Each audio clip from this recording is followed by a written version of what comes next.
Hello student, एक बार फिर आप सबका स्वागत है आपके अपने ही YouTube channel brain master coaching centre Srinagar में। आज मैं फिर आपके सामने लेकर आया हूं कैलेंडर का अगला भाग।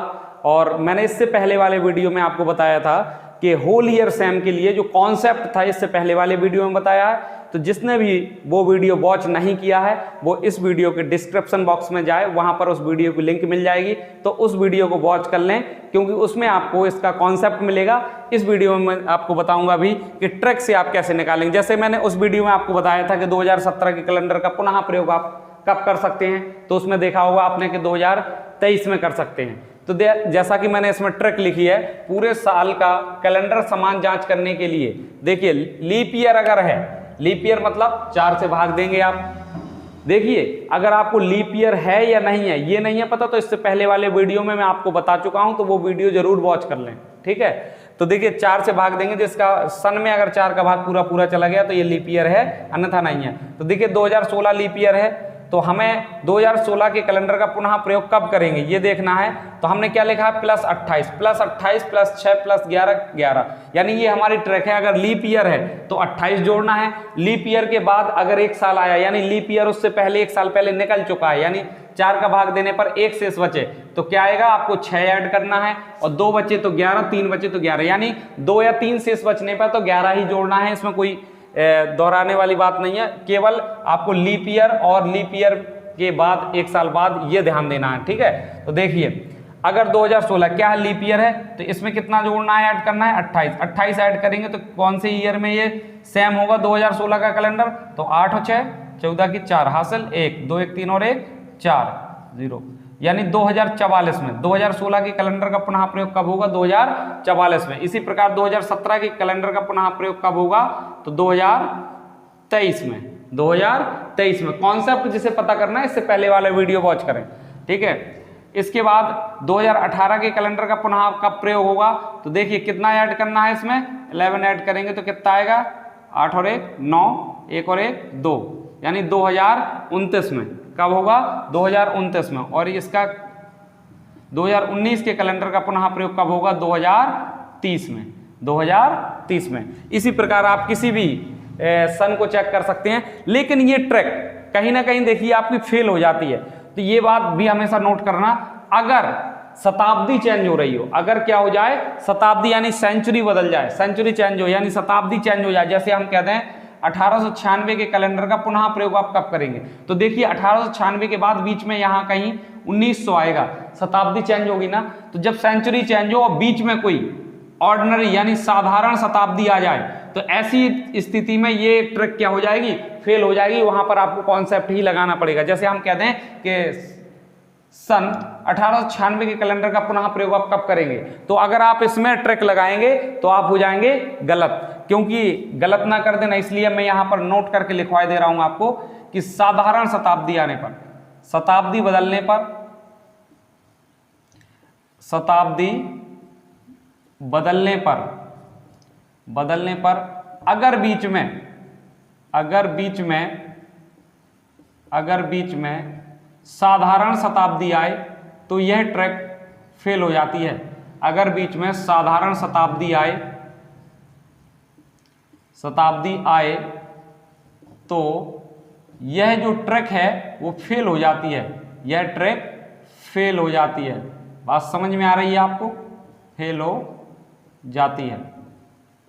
जैसे कि फॉर एग्जाम्पल हम देख रहे हैं, लीप शताब्दी आएगी तब ये काम करेगी, लीप शताब्दी अगर बीच में आ रही है कोई तब ये ट्रैक काम करेगी। तो देखिए 1896 के कैलेंडर का पुनः प्रयोग हम कब करेंगे, तो इसमें लगाना पड़ेगा हमें कॉन्सेप्ट, ट्रैक लगाएंगे, आंसर होगा गलत। देखिए 1896 है, तो 1896 क्या है आपका, लीप ईयर है, तो क्या आएगा 2, 1897 ऑर्डिनरी 1, 1898 क्या आएगा 1, 4 का भाग देंगे नहीं जाएगा तो क्या आएगा, ऑर्डिनरी ईयर है 1 आएगा, 1899 1, इसके बाद 1900 क्या आ गई, शताब्दी।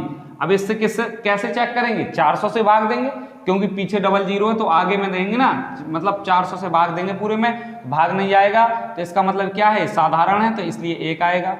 1901 इसका भी 1 आएगा, 1902 इसका भी 1 आएगा, 1903 इसका भी एक आएगा, कितना होगा 2 1 3 4 5 6 7 8 9, 9 हो गया है। 1904 लीप ईयर है, 2 आएगा। 1905 साधारण है, 1 आएगा। 1906 साधारण है, 1 आएगा। 1907 साधारण 1 आएगा, कितना हुआ 2 2 4 2 6 1 7 1 8 9 2 11 12 13 1 14, 14 हो गया। यानी 1900 क्या आएगा 8। 1908 भी क्या है देखिए, 1908 भी लीप है और 1896 भी लीप है। तो यानी 1896 के कैलेंडर का पुनः प्रयोग आप कब करेंगे, 1908 में करेंगे। कब करेंगे, 1908 में। देखिए यहाँ से लेके यहाँ तक अगर आप काउंट करेंगे तो क्या आ रहा, 14 आ रहा, जो कि 7 से डिविजिबल है। अतः यहाँ तक के सन 1907 तक क्या हो जाएगा, समाप्त हो जाएगा। तो इसके नेक्स्ट ईयर क्या आएगा 1908, ये भी लीप और ये भी लीप। तो 1896 के कैलेंडर का पुनः प्रयोग कब करेंगे आप, 1908 में करेंगे। तो देखिए अगर आप ये ट्रिक लगाते तो 28 जोड़ते, जो कि क्या हो जाता, गलत हो जाता। तो इसलिए इस बात का ध्यान रखें, अगर बीच में कोई भी साधारण शताब्दी आ जाए तो ऐसी स्थिति में आपकी ट्रिक फेल हो जाती है, अन्यथा हर जगह ट्रिक आपकी पास होगी। इस ट्रिक के माध्यम से आप सेकंडों में पता कर सकते हैं। जैसे हम कहते हैं कि 2024 में कब है, 2024 के कैलेंडर का पुनः प्रयोग कब करेंगे, तो आप इसमें 28 जोड़ सकते हैं, क्योंकि शताब्दी चेंज नहीं हुई। इसमें क्या कर देंगे आप 28 ऐड करके इसका आंसर निकाल सकते हैं, सही आएगा। 8 4 12 की 2 हासिल 1 2 2 4 1 5, यानी 2052 में होगा। कब होगा, 2052 में होगा। इसी प्रकार हम कह सकते हैं 2022 के कैलेंडर का पुनः प्रयोग, 2022 चल रहा ना, 2022 के कैलेंडर का पुनः प्रयोग आप कब करेंगे, तो 4 5 20 क्या बचा, 2 शेष। 2 शेष कहाँ है, इधर। तो क्या जोड़ना है, 11। इसमें 11 जोड़ेंगे तो कितना आएगा, 2033 में करेंगे, 2033 में। इस प्रकार बहुत ही आसानी से आप निकाल सकते हैं। तो कमेंट बॉक्स में जरूर बताएं कि आपको मेरे द्वारा बनाए गए जो वीडियो हैं कैलेंडर के कैसे लगते हैं। लाइक कमेंट और शेयर जरूर करते रहें, और थोड़ा सा कमेंट में मेरा हौसला जरूर बढ़ाएं। क्या आपको पसंद आते हैं तो जरूर एक बार कमेंट किया करिए, क्या मैं ऐसे ही वीडियो आपको बनाऊं या नहीं बनाऊं। इस पर आप अपना सजेशन या राय जरूर दें, ठीक है। इसके बाद इसको जिसको स्क्रीनशॉट लेना है स्क्रीनशॉट ले ले, और जिसे नोट करना है नोट कर ले। इसके बाद चलते हैं नेक्स्ट टॉपिक पे।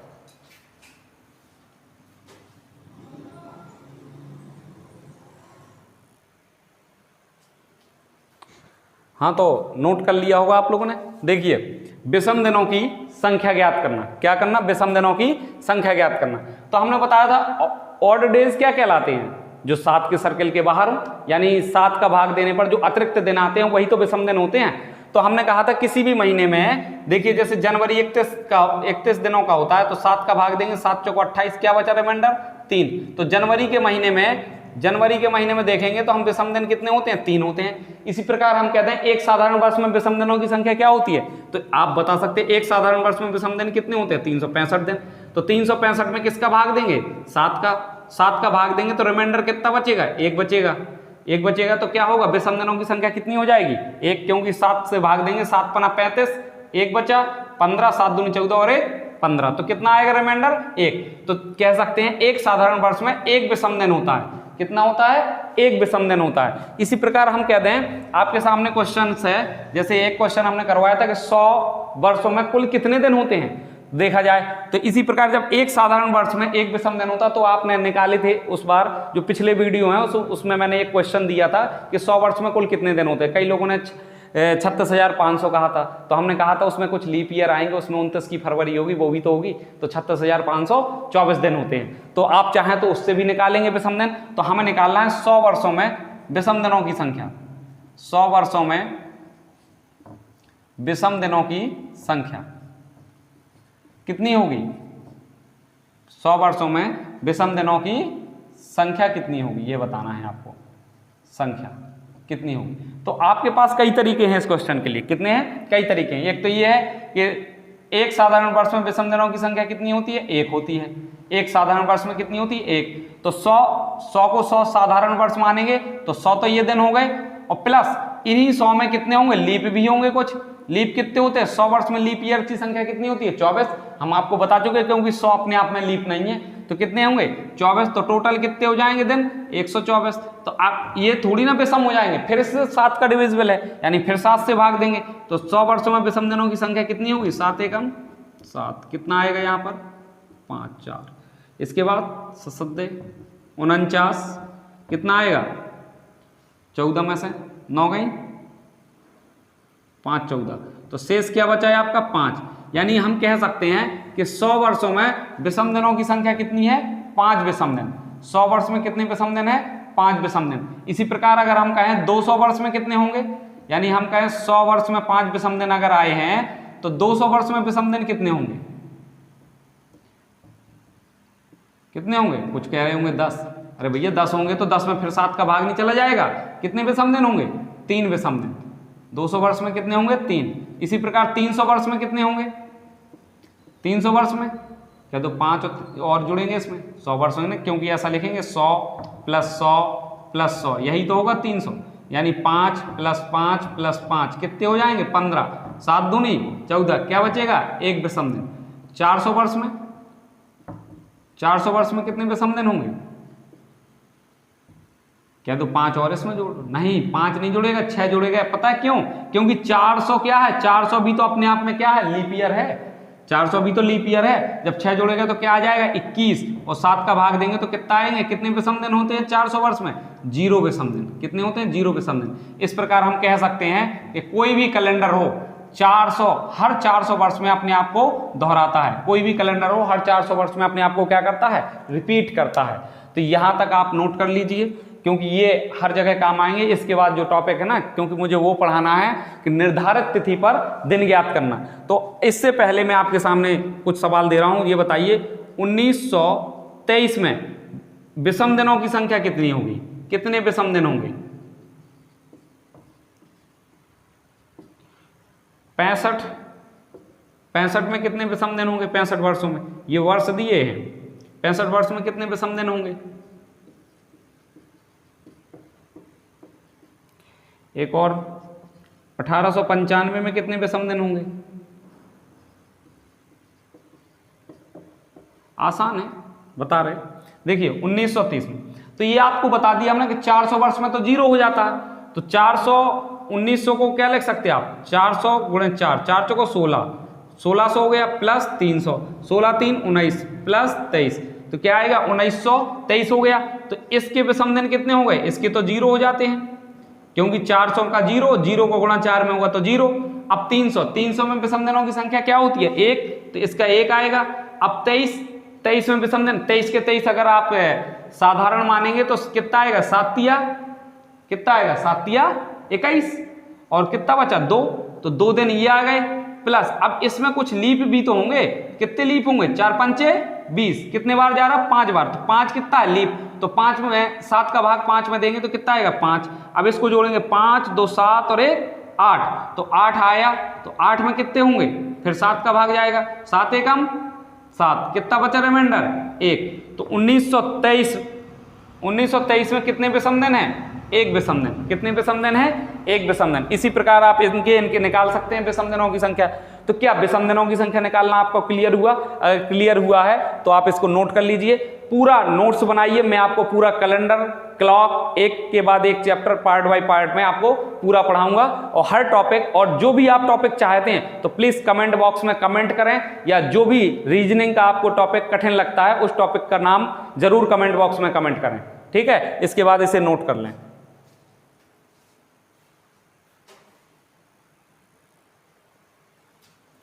हाँ जी, नोट हो गया होगा आपका। देखिए निर्धारित तिथि पर दिन ज्ञात करना, क्या निर्धारित तिथि पर दिन ज्ञात करना।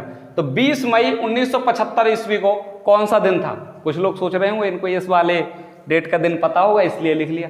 अरे मैं आपको एक तरीका सिखाऊंगा, उस तरीके को आप फॉलो करना। आप किसी भी दिन का XYZ किसी भी दिन का आप दिन पता कर लेंगे बिना कैलेंडर देखे कि कौन सा दिन था। अब ये मैं आपको बता रहा हूं, तो केवल आप कॉन्सेप्ट पर फोकस करिए, ठीक है। देखिए 20 मई 1975 को कौन सा दिन था, ये हमें पता करना है, ठीक है। तो देखिए 20 मई में हमने आपको बताया था जनवरी में विषम दिन कितने होंगे, क्योंकि जनवरी कितने का होता है, 31 का, तो विषम दिन कितने होंगे, 7 चौको 28 और 3, 31 3। फरवरी कौन सी है, लीप ईयर है, नहीं है, साधारण है, तो फरवरी में क्या आएगा 0। मार्च 3। अप्रैल में विषम दिन कितने होंगे 2। मई कहां तक लेना है, मई 20 मई, 20 मई तो 7 का भाग देंगे, 7 दूनी 14, 14 6 20, तो कितना बचा शेष यहाँ पर 6। तो इनको जोड़ेंगे, 3 और 3 6, 2 8, 8 6 14, ये 14 भी 7 से डिविजिबल है, यानी 7 दूनी 14, तो रिमाइंडर क्या बचा है आपका 0। तो जब यहां तक आप ध्यान दीजिए, यहां तक 20 मई तक आपने क्या कर लिए दिन, काउंट कर लिए ना, 20 मई तक दिन आपने काउंट कर लिए हैं। तो देखिए 1975, तो क्या अब ये 1975 रहेगा? जब आपने यहां तक के दिन विषम दिन काउंट कर लिए हैं 20 मई तक के, जनवरी से लेके मई तक के जितने भी 1975 के दिन थे सभी काउंट कर लिए हैं, तो क्या ये 1975 ही रहेगा? अब थोड़ी रहेगा 1975, अब कितने काउंट करना है आपको, 1974 तक काउंट करना है, ठीक है। तो इसके तो रिमाइंडर में क्या आया था आपका 0, यानी विषम दिन कितने आए थे 0। अब 1974 के विषम दिन हमने आपको बताया था कि हर 400 साल बाद क्या हो जाते 0, तो अगर 400 गुणे 4 करोगे तो 1600 और 300 आएगा तो क्या आएगा 1900, यानी 1600 को तो क्या जाना है 0, और 300 का विषम दिन कितने आते हैं 1। अब क्या बचा है यहाँ पर 74, तो 74 के 74 अगर आप क्या मान लें, साधारण मान लें, तो 74 दिन तो ये हुए, इसमें 7 का भाग देंगे, तो 7 धाम 70, क्या बचेगा आपका रिमाइंडर 4। अब इस 74 वर्ष में कुछ ना कुछ क्या होंगे, लीप भी होंगे। लीप कैसे निकालेंगे, 4 का भाग देके, तो कितने बार जाएगा, 4 एकम 4, कितना बचा 34, 4 8 32, कितने आए 18, तो 18 दिन आए, ये भी तो 7 से डिविजिबल हैं, 7 का भाग देंगे, 7 दूनी 14, कितना आया 4, तो कितना आया 4। अब इनको जोड़ेंगे, देखिए 4 4 8 और 1 9, तो 9। अब ये क्या विषम दिन है, 7 के अतिरिक्त होना चाहिए ना, तो फिर से 7 का भाग जा रहा, 7 का देंगे, 7 एकम 7, रिमाइंडर क्या बचा 2। अब 2 बचा, देखिए जब ग्रेगोरियन पोप ग्रेगर जो थे, इन्होंने जो कैलेंडर बनाया था ग्रेगोरियन कैलेंडर, तो उसमें जो पहली शताब्दी का जो पहला दिन था वो सोमवार था, यानी कैलेंडर की शुरुआत सोमवार से हुई थी। तो हम आप देखेंगे तो पहला दिन क्या था सोमवार, पहला दिन क्या था सोमवार, और दूसरा दिन क्या था मंगलवार। वो हमारा विषम दिन कितने आए इसमें 2, कितने आए 2। तो इसका मतलब 20 मई 1975 को कौन सा दिन था, मंगलवार था भैया, कौन सा दिन था मंगलवार था, ये झूठ नहीं है। आप लोग अपने मोबाइल का कैलेंडर प्रयोग कर सकते हैं, उसमें देख सकते हैं मंगलवार होगा, ठीक है, मंगलवार था। इसी प्रकार तीसरा दिन इसी क्रम से चले जाना, बुधवार। चौथा दिन क्या होगा बृहस्पतिवार, पांचवा शुक्रवार, छठवां शनिवार, और इसके बाद क्या आएगा रिमाइंडर जब 0 बचे, क्योंकि मैक्सिमम कितने शेष आ सकते हैं 7 का भाग देने पर 6 आ सकता है। क्या 7 के भाग देने के बाद 7 शेष आएगा, नहीं आएगा ना। जब 0 बचे तो क्या होगा रविवार, 0 बचेगा तो क्या होगा रविवार। इसी प्रकार आप कहें कि सर जी एक और चेक कर दो, 15 अगस्त 1947 को कौन सा दिन था, तो देखिए 15 अगस्त 1947 को बिल्कुल आसान है, आप मौके करना।